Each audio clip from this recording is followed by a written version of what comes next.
የበዳ አህያ ሚስጥርና ያልተገራው ማንነታችን። ሰላም ለእናንተ ይሁን ቅዱሳን። ዛሬ በመጽሐፍ ቅዱስ ውስጥ እጅግ አስገራሚ ወደ ሆነው አንድ ትንቢታዊ ቃል እንመለከታለን።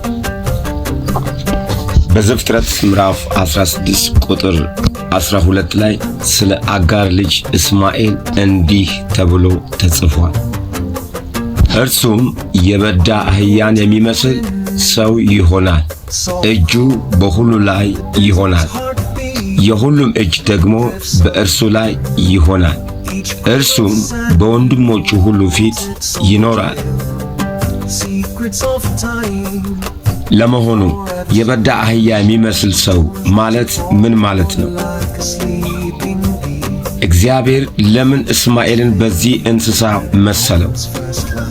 ዛሬ የዚህን ቃል ምስጢር እንፈታለን።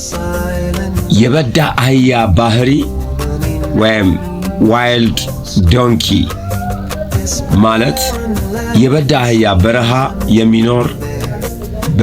የሚኖር ማንም ሊገራው ወይም ሊጭነው የማይችል ፍጥረት ነው።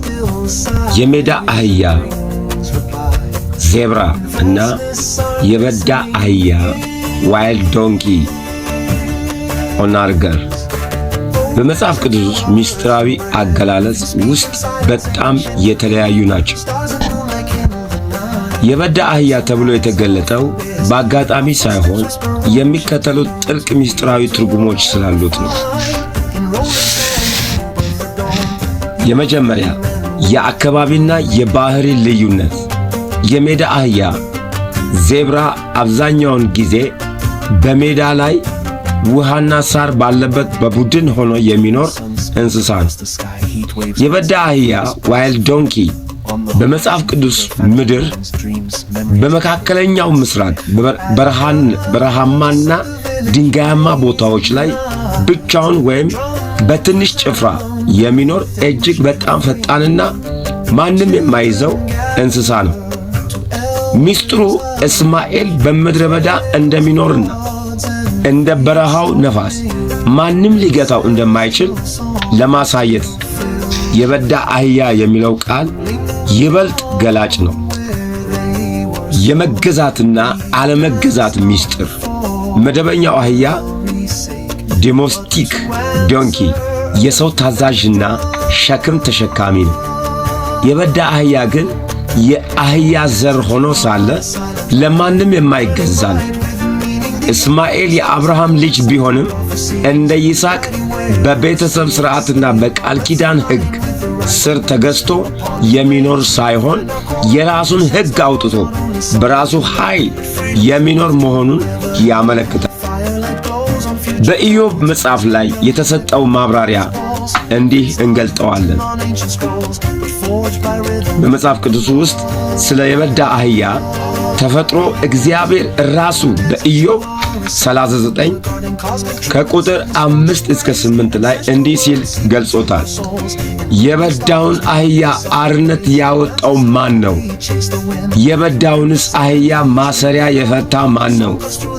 ቤቱን በበረሃ ማደሪያውንም በጨው ምድር አደረግኩለት።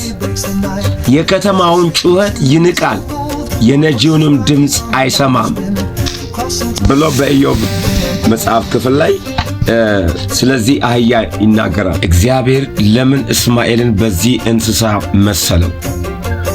ዛሬ የዚህን ቃል ምስጢር እንፈታለን። ይህ የሚያሳየው እስማኤልና ዘሮቹ የሰውን ሥርዓትና ቁጥጥር የማይቀበሉ ፍጹም ነፃነታቸውን የሚወዱ መሆናቸውን ነው።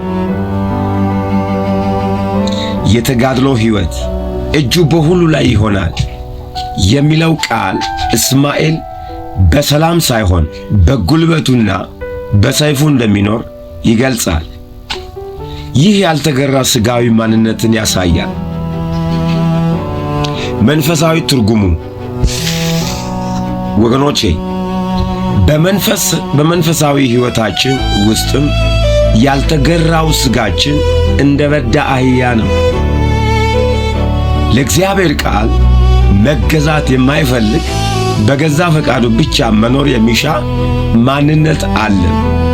እስማኤል ከሥጋ እንደተወለደ እኛም በሥጋ ፈቃድ ስንመላለስ እንደ በዳ አህያ እንኖራለን። ምሳሌ የበዳ አህያ ከተማ በከተማ ጩኸት አይገዛም። እንዲሁ በሥጋ የምንመላለስ ሰዎች የመንፈስ ቅዱስን ድምፅ ለመስማት ይከብደናል።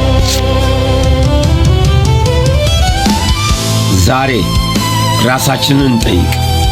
እንደ በዳ አህያ በገዛ ፈቃዳችን እየሮጥን ነው ወይስ እንደ ይስሐቅ በቃል ኪዳንና በቤቱ ውስጥ ተገዝተን እየኖርን ነው? ያልተገራው ማንነታችን በእግዚአብሔር ፊት ሊደቅ ይገባል።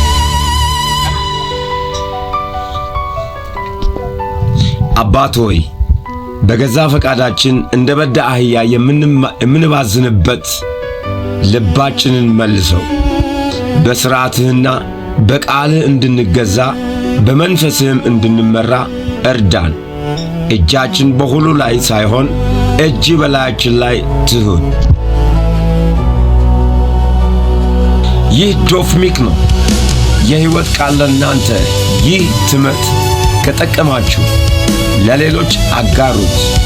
ሰብስክራይብ ማድረጋችሁንም አትርሱ።